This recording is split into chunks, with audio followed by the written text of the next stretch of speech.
Your room is full of stuff. The dress you bought last year on discount. The pants you bought 6 months ago because your friend bought one. The teddy bear. The exciting pairs of shoes. The electronic devices. And more. You simply won't have enough space for everything. In the world of business, you can't have everything because you don't need everything. Business people have a fancy name for stuff, they call it inventory. You only need a little of it, use the smallest space for it, and if possible use other people's space, and sell it as fast as possible. You only buy what is needed, at the right time, in the right place. But how is that possible?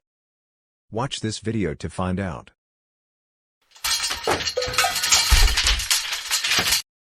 Jack is a peculiar person.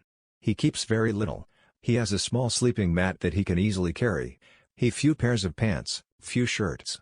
Literally, he can gather all his belonging and place it in a backpack. Okay, let's take the following scenario. Imagine, he lives with 2 other roommates. Suppose all 3 roommates sign a contract with the owner, advising that they need to provide 1 month's notice prior to leaving, in the case anyone needs to leave. In middle of the year, an opportunity comes along. Another owner advertises for a space that is 30% less than what each one of them is paying. Jack's cost of moving is almost nothing. He can simply pack all his stuff quickly and move. So Jack gives his notice and moves out in a month. Packs his stuff and leaves. For the other 2, it is not so easy. They have so much to pack, and so much to move.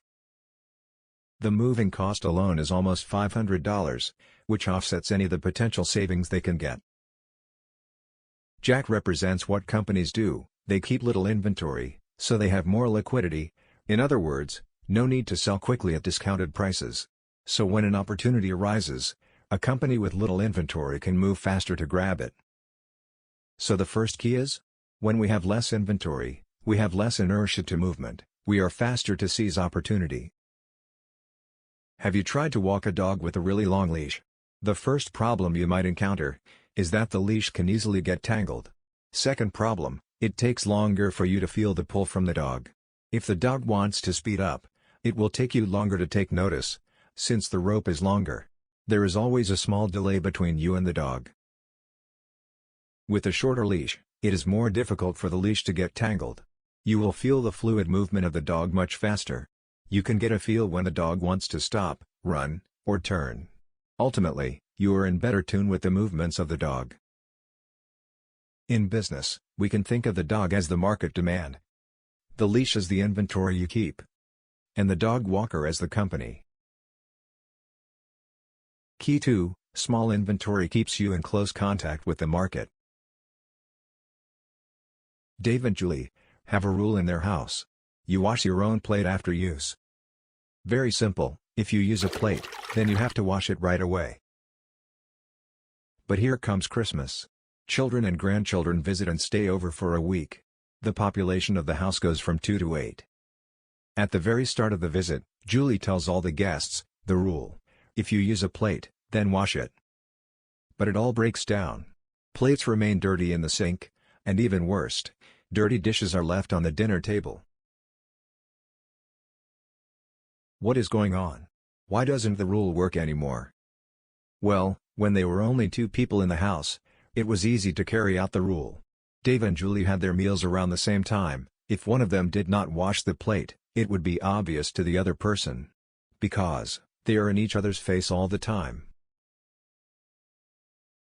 But now that there are more people eating and snacking all day, it is very difficult to keep track of everyone. Julie figures out a solution. She gets rid all of the extra plates they have and just barely leaves enough plates for guests to use. Now, the guests are forced to wash their own dishes, because they cannot find any clean plates. The plates are inventory in this case. Restricting the amount of inventory forces better housekeeping, more order, and less waste. Key 3. Keeping little inventory forces workers to maintain good housekeeping and become more accountable. Mark got a great deal on a 2-bedroom apartment. He thought he can use the extra space. In reality, he only used one of the bedrooms. The other room became a storage space. All the Christmas gifts he didn't really like found their place in the room. Whenever he needed to do a quick clean, the clutter just got shoved in the room. All the stuff that he couldn't figure out where to put found a home in the room. One time, he bought a watch that he didn't like. He thought he would return it within 14 days. So, he threw it into the room for keeping. A week later, he remembered that he must return the watch. He looked for it in the room. He looked and then finally gave up and never returned the watch. It wasn't only the watch, clothing, electronics, and shoes were left without proper handling. The following year, the owner raises the rent so Mark moves into a studio, one-room space. The first time he attempts to tidy up, he throws his stuff into the storage room, except there isn't one. With no storage space, he is forced to organize and put things away properly. Now, Mark only buys what is necessary because he doesn't have the space for it. The watch and some of the items Mark threw in the storage room are examples of short shelf life inventory. Companies hate this sort of inventory because its value drops quickly if not sold on time. For instance, electronics that need to be sold this year or otherwise would be sold at discount in the following years are examples of this sort of inventory. So, companies need to keep track of these items and move them quickly to the market. For this reason, companies put a lot of pressure on employees to track inventory properly and not to cram them into storage. Japanese companies actually limit the workspace size, so inventory is dealt with immediately. Key 4. Build a system that forces people to track inventory continuously. So companies aim to keep as little inventory as possible, and for the least time, so it is always in tune to the market. The longer a company keeps inventory, the higher the possibility of expiration or deterioration of products.